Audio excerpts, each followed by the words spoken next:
Mama asubuhi alikuwa anapika chai. Bradhangu naye akaenda akainua ile chai kutoka kwa jiko.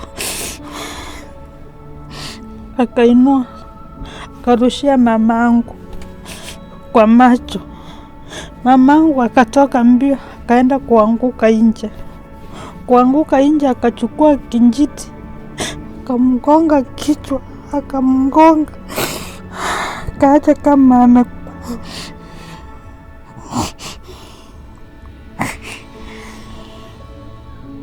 This woman faced the unimaginable, losing her mother, child and brother in tragic circumstances, each more heartbreaking than the one before. She faced a desperate struggle to give her loved ones a respectful goodbye. Now she's on her own, facing a difficult life because of her brother's terrible actions. What her brother did caused some to lose their lives, and now his sister lives in poverty while she was living a happy life with her own business. This is her sad story, and your heart will be touched when you hear the full story. Kwa majina naitwa Fidelis Modi. My name is Fidelis Modi, and I'm 37 years old, the third child in my family. One day, while I was at work, I got a call saying my mom had been taken to the hospital. I was really surprised because she seemed fine when I left her. The situation was bad, and later they called to say she passed away. It felt like a dream, and I couldn't understand. When I asked why, they said it was my brother who caused it. I started screaming and shouting. My boss wanted to know what happened, so I asked for permission to go to the hospital and make sure it really happened.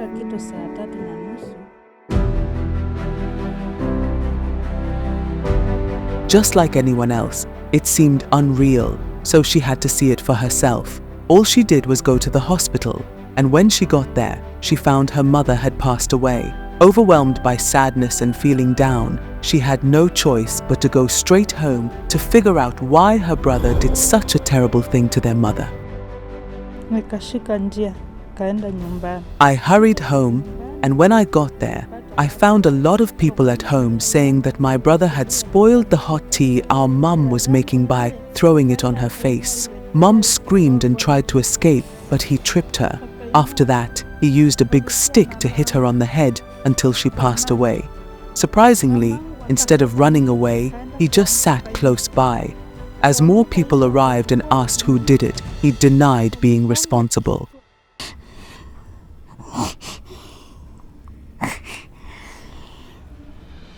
Once their mother passed away, the people there wanted to harm the young man, but the police arrived and took him away for investigation because they believed he was the one responsible for his mother's death. Nikaenda mpaka mahali amefungiwa, prison. That day I knew that they had taken him to prison, so I went there. Still feeling confused, I asked him, "Did you do that to our mother?" He insisted it wasn't him. I was shocked because earlier, he had asked when we'd bury our mother, and I said we didn't know since we lacked the money. Feeling let down because my brother didn't tell the truth, I went home to figure out what to do because our mother was still in the morgue.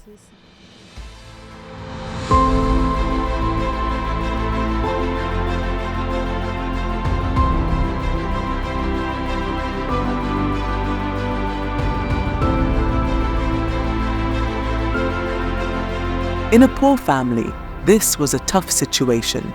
Thankfully, friends and relatives came together to help, and Fidelis, who had her own business, used all her savings to bury her mother.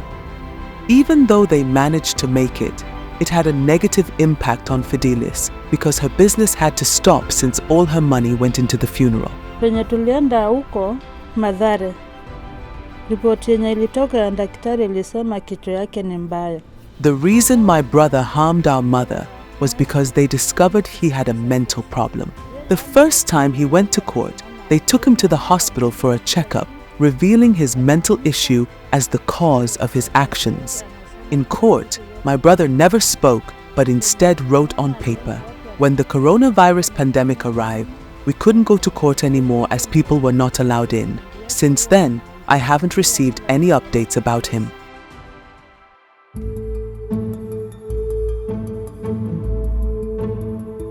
To gather proof that he was the one who ended their mother's life, on that day, their younger brother was at home and was the one who came out yelling loudly. It's obvious that if he hadn't run away, he might have faced danger too. In the same year their mother passed away, Fidelis encountered so many disasters. Tena hiyo mwaka mwezi wa 7 mtoto wangu akaaga. Aligongwa na pikipiki. During that time, I went through a really tough situation. In July of that year, my child passed away in a motorcycle accident. Despite trying to get him to the hospital, he didn't make it by the second day. Life became incredibly challenging, and only friends and relatives were there to support me. What made me feel completely hopeless was that, before facing all these problems, I had a business that allowed me to earn money for my children and family. However, due to the many difficulties I went through, I used up the capital and sold the house just trying to help my child. But in the end, I lost everything, including him.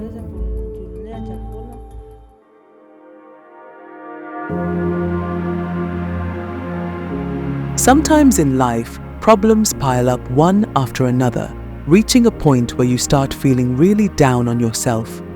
Unfortunately, during this time, bad things didn't stop for her.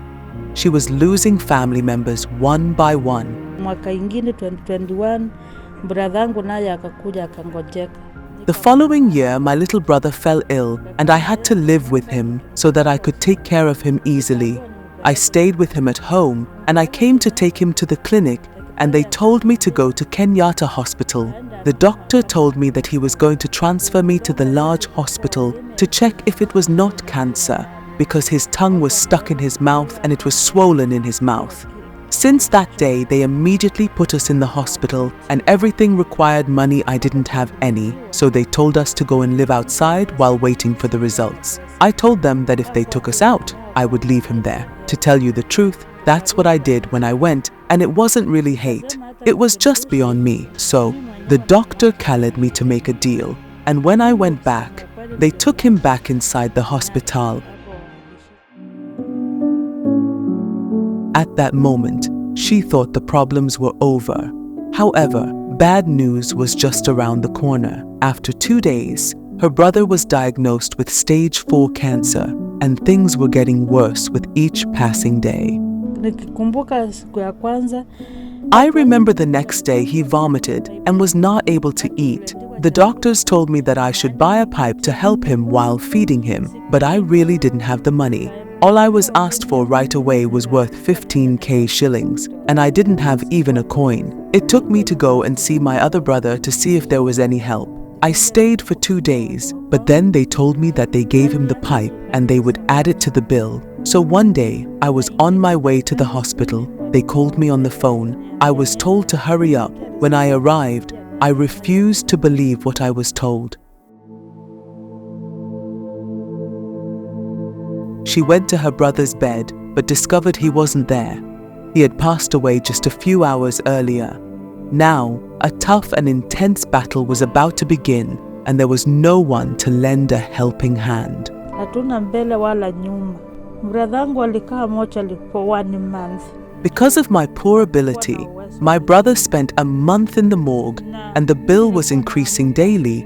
I used to wake up and go to look for a job because I had nothing left to sell. Later, the hospital wrote us a letter instructing us to pay for the mortgage and the car to bring him home. I don't know what happened, but God made a way for us to get him there and bury him.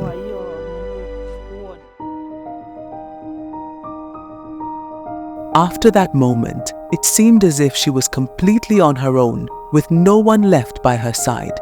Each day, the weight of stress and the depth of sadness were growing, making it harder for her to cope with everything happening around her. The sense of isolation became more profound as she navigated through the challenges without the support that once eased her burdens. Kwa sasa ndio nilihama mtaa wa Kawangware. I decided to move to Kawangara, a poor place with a lot of pollution, and it hasn't been easy. To get food, I have to find a small job, and if I don't, I go without eating for the day. I wake up early, like someone with a job, and wait with my colleagues for a chance to get work. This is how I manage to afford food and pay for my daughter's school. Life here is tough due to the pollution, and there's no clean water. everything else is very challenging. Since going through all of this, her life hasn't returned to happiness. She lost her mother, child, and brother. In an effort to help them, she sold everything she had, but unfortunately, she ended up losing everything. Now, she's reaching out to anyone who could lend her a helping hand because her situation is very tough. Mimi nikisema kusaidiwa naweza saidiwa kifinance, food. The help I ask from those who are kind is help with money, food, and school fees for my child to study. I used to have a business and it stopped because of all these problems I went through. If I found someone to help me find capital and restart my business, that would help me a lot, and I really believe it would be a good way to rebuild my life and live happily again. With a kind heart, feel free to donate through givinglife.com by clicking on the link found in the description and always in the top comments of this video. Your generosity has the power to reshape her future, allowing her to rebuild, recover, and rediscover joy. Thank you for watching. I am Susan Benet, and this is Afrimax English. Please remember to subscribe.